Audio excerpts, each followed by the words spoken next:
Welcome everyone. In this video, I'm going to share everything I've learned so far in Shadowlands to help you maximize your Shadow Priest DPS in Mythic Plus. Keep in mind, this specific design of the Shadow Priest is relatively new, so I expect some of this information will change over time as players experiment with different builds and innovate better ways to play the spec. However, a lot of you have been asking me for a Shadow Guide, so here it is. I hope you find it useful.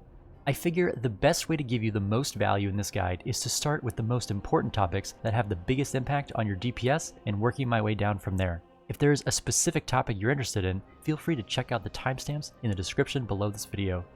By far, the most important factor determining your DPS is your understanding of the Shadow Priest rotation and your ability to react to different situations and modify your rotation on the fly. The rotation is way more important than item level, stat weights, or which legendary you have equipped, which is a good thing, since unlike gear, how well you execute your rotation is completely under your control. The first step to mastering the rotation is to study the Shadow Priest AoE cheat sheet, which was created by the Warcraft Priests Discord Shadow team and can be found over in their Shadow Frequently Asked Questions Discord channel or over on Public's Icy Veins guide. This team put a lot of time and effort into both writing and running sims to provide this information to us. I'll leave the cheat sheet up for you to reference as we go, but I think the best way to explain this is to just go through some examples. One thing to note is as I was making this video, a bug was identified in the sims that essentially undervalued mastery with respect to Mind Blast and Shadow Word Death, so I'll talk a bit about that as well. Let's start with the single target rotation. While it's a lot of fun to focus on the big bursts on large pulls, and those are important, it's equally important to maximize your DPS when everything you have is on cooldown and you have to chunk through a high priority target like a prideful mob.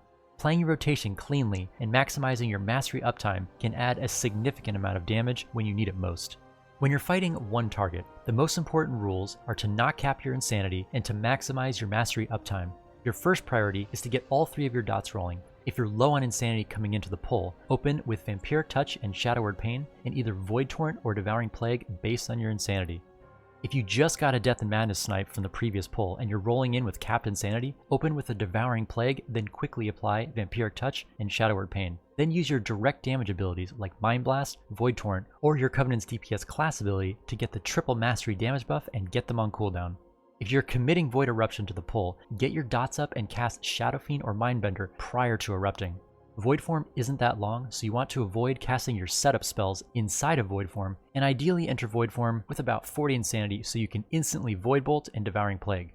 Once you're in Void Form, don't cap insanity, keep Void Bolt on cooldown, keep your dots up and pump out as many heavy hitting abilities as you can when all three dots are up. The three biggest mistakes to watch out for that lower your DPS in single target situations are casting your damaging abilities without first getting your triple mastery buff in place, casting Devouring Plagues on top of one another instead of spraying them out, and not using your Dark Thoughts procs inside of a channeled Mind Flay, Mind Seer, or Void Torrent. Focusing on not making these three mistakes can significantly boost your overall single target DPS. When you bump it up to 2 targets, the general rotation is similar with a few key differences. First of all, you're still not using Searing Nightmare on 2 targets. Keep Vampiric Touch and Shadow Word Pain up on both targets, but focus on one of your targets with your Devouring Plague and single target abilities. It's generally best to maximize Devouring Plague uptime on one mob so all of your abilities receive the maximum mastery buff. This is even more important now that we know Mind Blast damage is actually higher than sims were telling us. When you're in Void Form with 2 targets and you're using the Hungering Void talent, be sure you're consistently casting Void Bolt on the same target, since you only get the Void Form extension if a Void Bolt hits a target with the Hungering Void debuff. You also still want to use Mind Flay on 2 targets since it's going to give you more damage and insanity. Things start to get a little trickier at 3 targets. Inside of Void Form, you shouldn't use Searing Nightmare unless you want to reapply Shadow Word Pain inside of the Pandemic window. However, you shouldn't need to do this since your pre-Void Form setup should have included refreshing your dots, and because Void Bolt extends your dot duration, so if mobs are grouped up, they shouldn't require dot refreshing. Keep using Devouring Plague on the high priority target inside of Void Form and maintain both dots on all 3 targets. Outside of Void Form, replacing Devouring Plague with Searing Nightmare will give you more overall DPS. However, this is where you'll have to start assessing your current situation to know if you should deviate from the rotation. Using Searing Nightmare instead of Devouring Plague on 3 targets is more overall DPS, but if you have 1 high priority target and 2 low priority targets, you might want to keep using Devouring Plague on the high priority target and take the small overall DPS loss. Let's say you pull a 3-pack in a dungeon and one of the mob dies and it spawns a prideful mob. Let's say the 2 remaining mobs aren't all that dangerous and are low on health. Personally, I would keep dumping Devouring Plagues into the Prideful mob and probably keep using Mind Flay instead of Mind Sear to get the Prideful down fast, since the remaining 2 mobs will die from Cleave, and the limiting factor to living through the pull is how quickly the Prideful mob dies. Switching to the single target rotation, even though there's technically 3 targets, will get you through the fight quicker and might allow the group to save some cooldowns for the next pull. Again, I'm not saying you should or should not deviate from the highest DPS rotation for any given pack. I'm simply saying the baseline rotation is a starting point from which you can deviate if necessary to accomplish the specific goal of each pull. On the topic of prideful mobs, my recommendation is to gauge the situation and commit cooldowns if you think you'll need them. In an ideal world, everyone wants to save their cooldowns for the fight after the prideful pull, since you get a sizable DPS boost for 60 seconds once the prideful mob dies. However, if the group commits nothing and doesn't live through the prideful pull, it doesn't do anyone any good. This is a perfect example of how tightening up your single target rotation and eking out that extra DPS without committing cooldowns can really pay off. But if you do have to commit a cooldown to make it through a pride, don't hesitate to do it. It's better to be safe than sorry, and especially in a pug world, I'd err on the side of caution when it comes to this. Another little tip on prideful is be cognizant of where you're using your Vampiric Embrace. It can be a lifesaver late in the pull when the healer is weighing whether or not to pop a big cooldown to finish out the pull. I'd recommend popping Vampiric Embrace around 30 or 40% health remaining on the prideful mob. Next up is the 4 target rotation. Once you hit 4 targets, conventional wisdom is to stop hard casting Mind Blast and only cast it to consume your Dark Thought procs while channeling, since you're double dipping damage GCDs and generating Insanity for more Searing Nightmares. 4 or 5 targets is also the number of Vampiric touches you want to maintain when inside of Void form. So when your tank pulls 4 targets, get 4 Vampiric touches up as quickly as you can while the mobs are being grouped. Then, I prefer to Mind Sear and cast 1 Searing Nightmare to apply Shadow Word Pain, and then Shadow Crash. This delays Shadow Crash by 2 GCDs, but doubles the mastery damage buff when it hits. Some people prefer to Shadow Crash earlier, which will get it on cooldown sooner, but it will do less damage. However, if I'm starting the pull with no Insanity, or I'm running to catch up to the tank, then I'll just Shadow Crash first to get it on cooldown and get enough Insanity to Mind Sear and Searing Nightmare quickly. Either way, once all 4 mobs have both dots and your Shadow Crash is on cooldown, you're just going to be channeling Mind Sear and fitting in up to 2 Searing Nightmares into each Mind Sear. The GCDs get clunky if you try to use 3 Searing Nightmares inside of the same Mind Sear. I recommend only using 2. If your Insanity is a bit low, feel free to only use 1 Searing Nightmare and use a Dark Thoughts proc, or just recast your Mind Sear. Inside of Void form, your rotation doesn't change that much, except you're going to be weaving in Void Bolt. If you're running Hungering Void, you want to keep casting Void Bolt even up to 5 or 6 targets. If you aren't running Hungering Void, you can drop Void Bolt at 4 or 5 targets. When inside of Void form, your rotation should be Void Bolt, Mind Sear, 2 Searing Nightmares, repeat. This delays the Void Bolt by 1 GCD, which is higher DPS. However, if you're struggling to keep your Insanity up, then falling back to Void Bolt, Mind Sear, 1 Searing Nightmare is perfectly fine. Once you're above 5 targets, your rotation is basically the same with a few tweaks. At 5 targets or above, it becomes more valuable to continue your Mind Sear, Searing Nightmare rotation instead of refreshing your Vampiric touches when inside of Void form. Keep in mind, outside of Void form, you still want to keep refreshing Vampiric touch up to 7 or 8 targets. This is a big mistake many Shadow Priests, including me, make on sustained pulls. You want to refresh Vampiric touch on the target if it meets the target requirements I just mentioned, and if you think the mob will live for at least 10 to 13 seconds. Translating this time into remaining health is dependent on your group's DPS, but I generally refresh my Vampiric touch if a mob has more than 80,000 health remaining. But again, this is just a rough estimate. You might find a better number that works for you. Moving on to 6 targets, this is where you'll start dropping Void Bolt when inside of Void form with Hungering Void talented, and at 7 to 8 targets, you'll stop refreshing Vampiric touches. So there's my best explanation of how to translate this AoE cheat sheet into action. Remember, it's a great starting point, but don't forget to use common sense and funnel priority damage into mobs that really need to die quickly. I want to re-emphasize what I said at the beginning of this video before we move on to the next topic. Mastering your rotation is by far the best way to maximize your DPS and keys. Don't forget that the best players don't do big DPS because of their gear. They acquire that gear because they could do big DPS without it, which enables them to push into higher content more quickly. Right before I made this guide, I went back and watched several of my own streams to find my mistakes. I was casting Devouring Plagues on top of one another, I wasn't properly setting up my Void forms, I wasn't refreshing Vampiric touch when I should, and I wasn't casting Mind Blast and Void Torrent when all 3 of my dots were up. I put a much larger emphasis on focusing on my rotation and noticed a 500 to 1000 DPS jump almost instantly. So if you're looking for DPS gains, I highly recommend starting with your rotation. The second most important thing to increasing your DPS in Mythic Plus is understanding each dungeon, its pulls, mob abilities, and how to fully maximize your toolkit. I can't go into all 8 dungeons in this guide, but I do plan to do walkthrough guides for each dungeon, so stay tuned for those and don't forget to subscribe to this channel so you don't miss any of those. Next up is talents. I actually really like the Shadow Priest talent tree. There are real choices to make instead of having a cookie cutter optimal build. Several talent rows are trade-offs or come with a high-risk, high-reward gameplay. Let's take a look at each talent row. First up is the level 15 talent row. Death and Madness will generally give you more overall DPS in a dungeon, but only if you're really good with sniping. If you are good at sniping and you're good about not getting yourself killed with repeated Shadow Word deaths, then this talent is the go-to option. If you don't like the playstyle or don't find yourself getting much value from Death and Madness, Fortress of the Mind is still not a bad pickup for dungeons. Fortress is also a very good talent on tyrannical weeks and when running Misery. Fortress will also give you more value on prideful mobs, which can be a big issue for many teams. If you're not sure what to pick up in the level 15 talent row, experiment with both and see what you like best. I also don't just lock in one talent in this row. Most of the time I take Death and Madness, but sometimes I'll take Fortress. Also, I can't believe this works this way, but Death and Madness procs off of killing explosive orbs, which makes it insane on explosive weeks. In the level 25 talent row, I only ever take Body and Soul. My movement is simply not good enough to take Sane Lane. However, if your movement is really good and you don't need the movement speed, Sane Lane can really add a lot of healing value to a run. The level 30 talent row is probably the biggest source of questions I get.